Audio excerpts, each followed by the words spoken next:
The Time Twister. Henry had fallen asleep.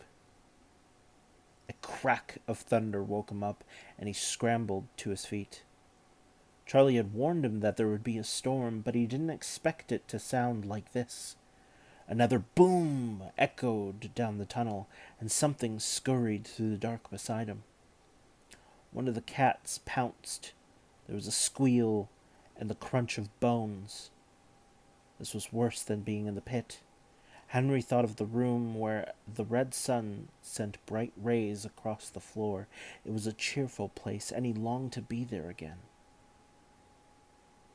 "Why shouldn't I?" he said to himself. "They'll come and find me when it's time." He set off towards the comfort of the bright room. Immediately he moved away from the cafe door, and the cats leapt around him, mewing loudly. They seemed disturbed to find him walking in the wrong direction. "It's not far," Henry told the cats. "Just to the sunroom."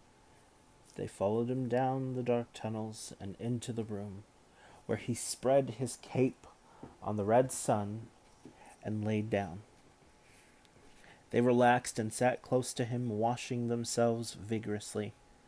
Light from the hole in the domed roof began to fade. Soon the sky was inky black. The storm raged on, and the lightning lit the patterned walls with sudden fierce flashes. Undisturbed by thunder or lightning, the three cats curled up and went to sleep. Who knows what made Henry do what he did next? Perhaps it was the sound that came from the round window. Some might have thought it was the wind or the raindrops falling through the branches. Henry thought he heard someone sobbing. It reminded him of James. He could never hear that sound without wanting to do something about it. The cats slept on as Henry tiptoed to the round window and climbed out. He had only taken a few steps through the wood when there was suddenly a deep snarl behind him. Henry ran. He tore round the glade with the dark pit gaped beside the rock. He mounted the wooded bank beyond the rock while the beast stalked him through the trees, grunting hungrily. Henry searched desperately for a way out of the glade. His fingers tore at dry rock, walls of ivy, and branches of thorn. All at once a flash of lightning showed him a stone archway, and he leapt through it. He found himself in a dark, damp passage where the ground was covered in thick, slippery moss. Stumbling blindly up a steep incline, Henry made his way towards the streaks of lightning that lit the far end of the passage.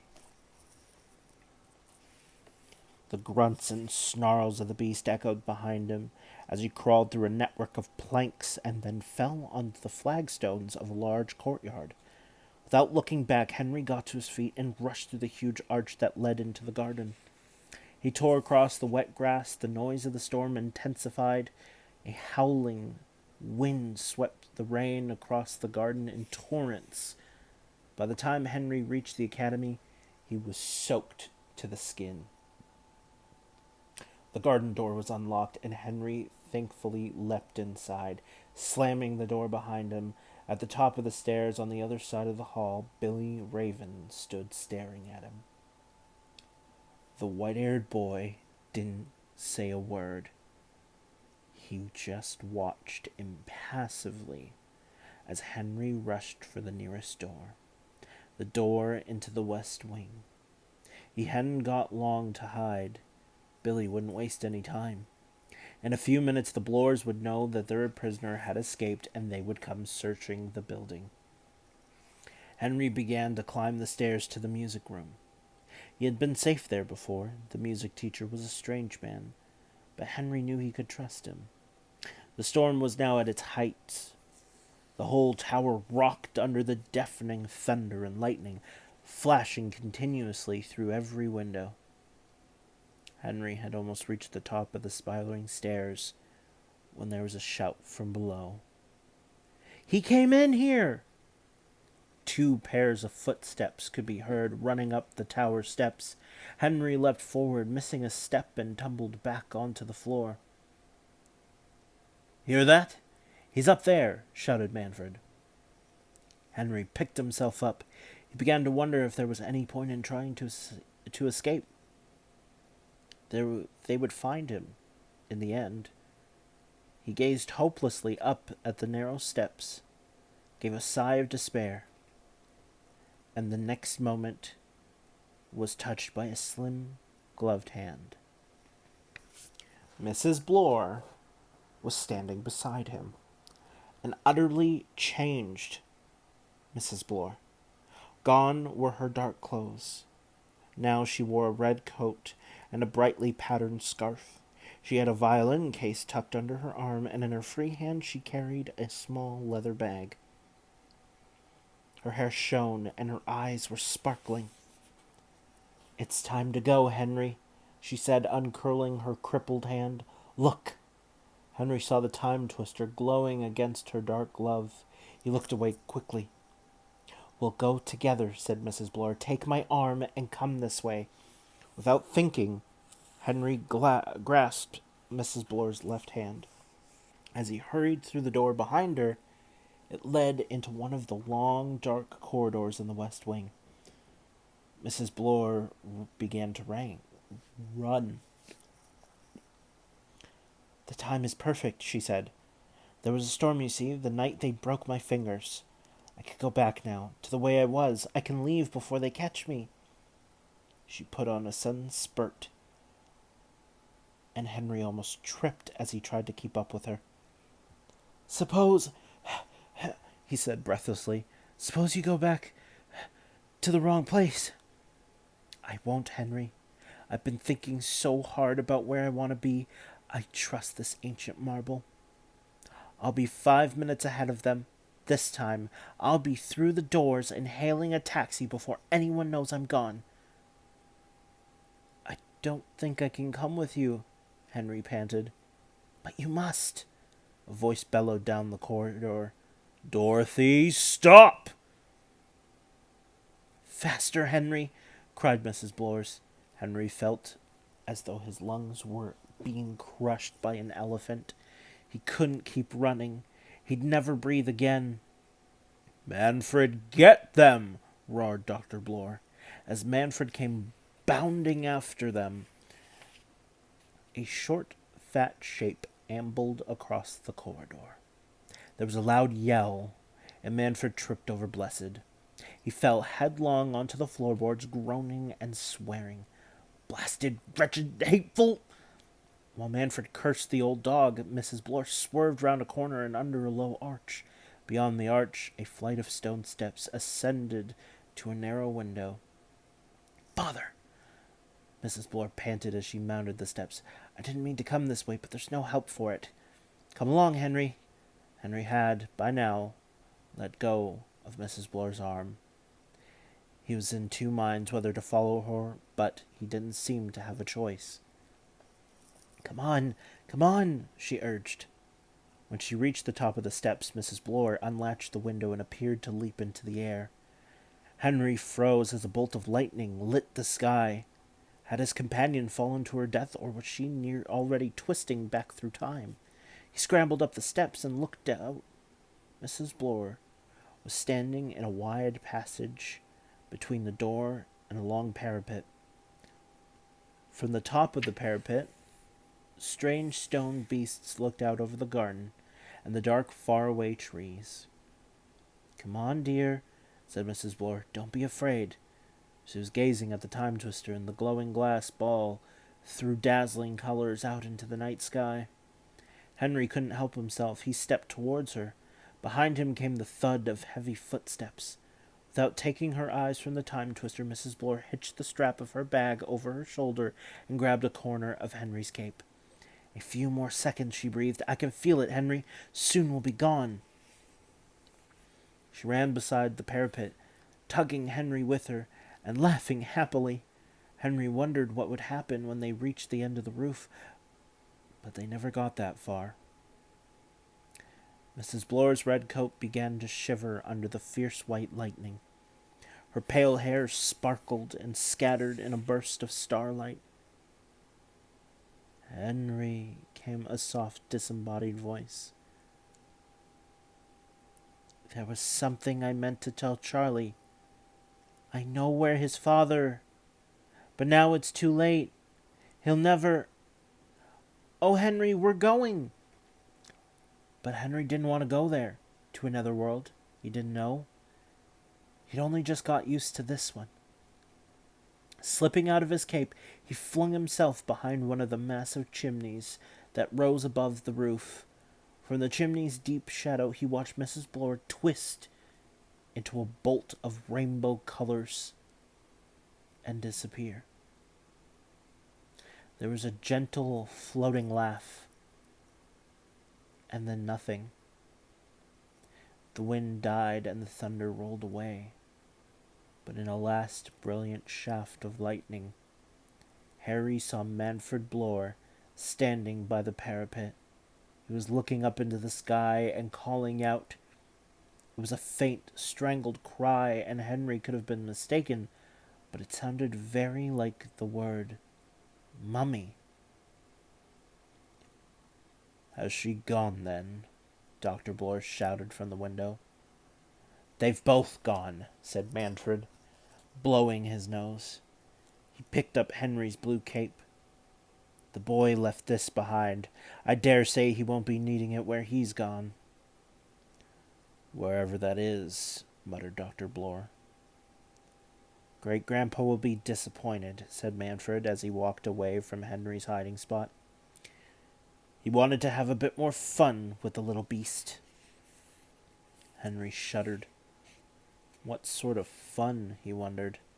Manfred stepped through the window and closed it with a bang. A wan moon peeped through the rolling clouds. Henry moved out of the shadows and looked down into the garden. He had no idea how he was going to get away without being seen. The Bloors were bound to catch him before he reached the ruin. And even if he got that far, the beast would be waiting for him. He ran to the window and found that it was locked. Cold and hungry, Henry thought of the Pets Cafe and the cakes Mrs. Omimus had promised him. It just wasn't meant to be, he sighed. He had almost decided to risk breaking the window when something swept through the air above him. A large bird landed on the parapet, its great wings glistening with the raindrops. Henry had never seen such a gigantic bird. Its beak had a cruel curve, and each of its massive talons were like a shining scimitar. And yet Henry wasn't afraid. He sensed something friendly about the great creature, something almost kindly. As he approached the bird, it bent its head. Henry put his arms around the long, feathered neck and closed his eyes.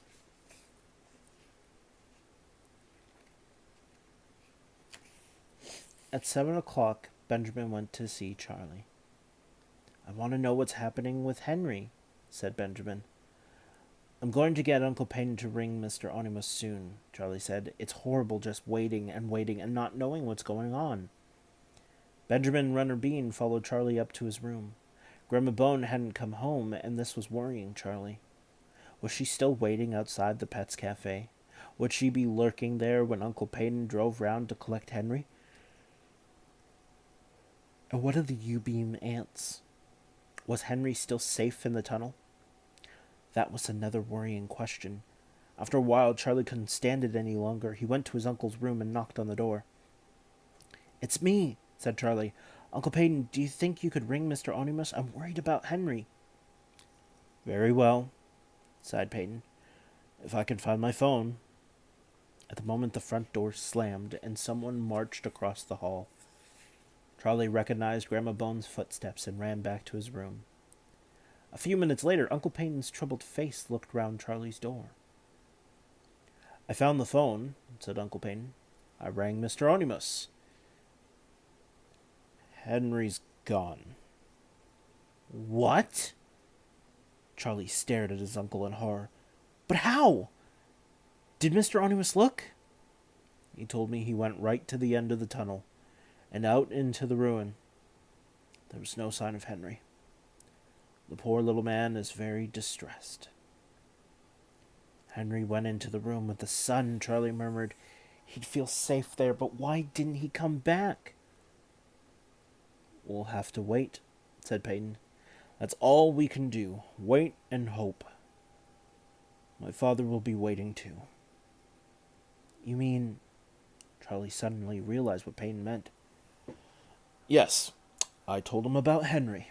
That's where I was hoping to take him, to live with his brother by the sea." Waiting and hoping is a hard thing to do when you've already been waiting and hoping for as long as you can bear it.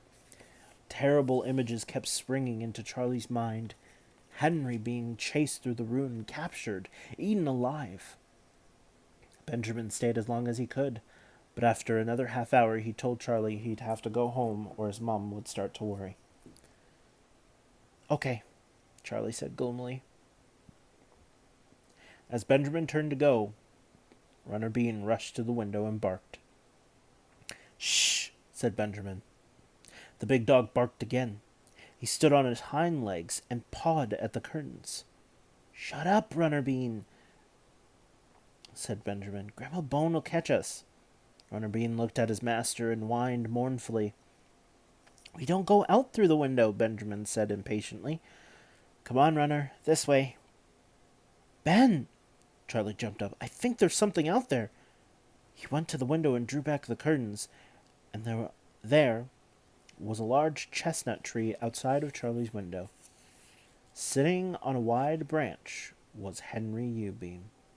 He waved at Charlie and mouthed the word. "Hello." Charlie dashed downstairs and out of the front door. He waited anxiously while Henry swung from branch to branch and dropped to the ground. Then the two boys ran into the house. "Upstairs," Charlie whispered as he closed the front door. Henry quickly mounted the stairs, but before he reached the top, Grandma Bone came out of the sitting room. "Who's that boy?" she demanded. "Benjamin." Charlie was halfway up the staircase. "Oh," she looked suspicious. "I hope that dog's not in your room." "Course not, Grandma." Charlie followed Henry up to the landing while Grandma Bone walked across to the kitchen. "In here," and Charlie quickly drawing Henry into his bedroom. "Hello, I'm Henry." While Charlie closed the door, Henry shook Benjamin's hand, and the paw of Runner Bean was eagerly also holding up to him. "I'm very pleased to meet you both," he said. "Please, don't be alarmed." Benjamin realized he was staring at Henry with his mouth open. "I'm Benjamin," he said. "You look quite normal." "He is normal," said Charlie. "He's just out of time," said Henry. He sat on the bed and announced, "I'm free, I'm safe, the Blores think I've gone back, so they won't be looking for me." I don't understand," said Charlie. "How did you get here?" "It's a long story," said Henry, and he began to describe his extraordinary adventure. "You say a bird rescued you?" Benjamin exclaimed. "It must have been Emma," said Charlie. Benjamin and Henry looked baffled, so Charlie explained. "I'd like to thank all your friends," said Henry, "the ones that helped me." Charlie told him there wouldn't be time to meet his friends. "Tonight, Uncle Payne's taken us to the place where you'll be safe," he said. "We have to go before Grandma Bone finds out that you're in the house." "Where will I go?" Henry looked worried. "You're going home. To the house by the sea, and I'm coming with you, just for the day. It'll be the very first time I've seen my great-grandpa." Henry frowned. "And who's he?" "He's your brother James." "James!" cried Henry. "Little Jamie? He's still alive?" If it hadn't been for Runner Bean, Henry might never have seen his brother again. With a low, rumbling growl, the dog stared at the door. Charlie pushed a startled Henry under the bed, and the door opened. Grandma Bone stood on the threshold, glaring at Runner Bean. "You're a liar, Charlie Bone," she said coldly. "You did have a dog in here. Get it out! Now!" She looked round the room, her long nose wrinkling like a pug's. Who else are you hiding? What's been going on? Nothing, Mrs. Bone, said Benjamin. My dog's scared of Storm, so I brought him over here to take his mind off of it. Storm's gone, bellowed Grandma Bone. Hadn't you noticed? Now go home! Yes, Mrs. Bone. Benjamin shuffled meekly past the tall woman in the doorway. Runner Bean bared his teeth and directed one of his best growls at Grandma Bone's shiny, skinny ankles. Ah! She shrieked, backing out of the door. Get him away from me! When Benjamin and his dog were safely out of the house, Grandma Bone looked in on Charlie and told him to get ready for bed. Yes, Grandma. He closed the door and ran to the window. Benjamin had reached the other side of the road when Charlie looked out. Ben, he called. Pass on the news, will you? Tell the others what's happened. Grandma Bone gave up wandering about all the creaking and whispering that went on in the house that night. As far as she was concerned, Henry Udebeam had disappeared in the past, or the future. So whatever was going on, it was all childish nonsense, and she couldn't be bothered with it. She drank a stiff whiskey and went to sleep.